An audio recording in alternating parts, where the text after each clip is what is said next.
I know we've been talking a lot about green tech on this channel lately, but today I want to take a walk through history with you because there's a story I have to share, and it's how the US Environmental Agency came to be. And like most big changes in America, it took a disaster, a ridiculous, almost unbelievable disaster.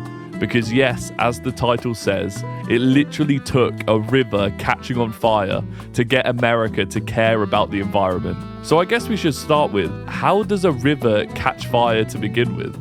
It's water, right? Well, technically, by the time it did catch fire, I don't think you could call it a river anymore.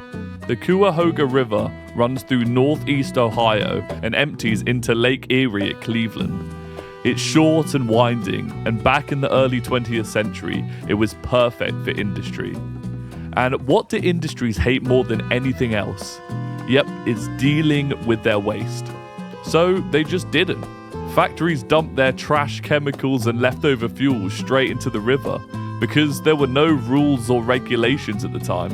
And can you imagine walking by a river that literally smells like garbage and gasoline? The locals didn't even call it a river anymore. They just called it an ooze. And you can kind of guess what happens when you pour decades of oil and chemicals into a waterway. Eventually, something makes it catch on fire. And here's the wildest part. The famous fire, the one that most people know about, wasn't even the first. The Cuyahoga River caught fire at least 13 times between 1868 and 1969. Let that sink in. How can something burn 13 times and nobody care? How bad does it have to be before somebody says, maybe this might be a problem? But the fire that did change everything happened in June 1969. Was it too late? Probably. But at this point, the public was starting to wake up about the environment. People were starting to see the effects of pollution, pesticides in their food, rivers bubbling with sludge.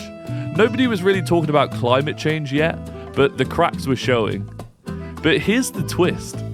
The 1969 fire that got everybody thinking about the environment wasn't the worst one. It wasn't even the second worst one. It only lasted about 30 minutes. It didn't cause any damage. But what did make this fire the breaking point was that Time magazine covered the story, and that meant it hit national news. And boom, everybody was outraged. What had been a local problem for decades suddenly had the whole country watching. And finally, after over 100 years of this river burning, the government had to take action. And they did it fast, to be fair. Within a year, the US created the Environmental Protection Agency, and then passed the Clean Water Act, the Clean Air Act, and a whole new wave of environmental protections that still exist to this day. But today, the Cuyahoga is a comeback story. It's been completely cleaned up, the wildlife is back, people kayak there now. In 2019, 50 years after the last fire, it was named an American Heritage Site. But I find it so funny that it shouldn't have taken a fire for this kind of action. People knew it was polluted, they knew it caught fire, and they still dumped things in anyway. So maybe there's a lesson to be taken away from this river. We don't have to wait until the final moment to do something about a problem. Because does it really have to catch fire first?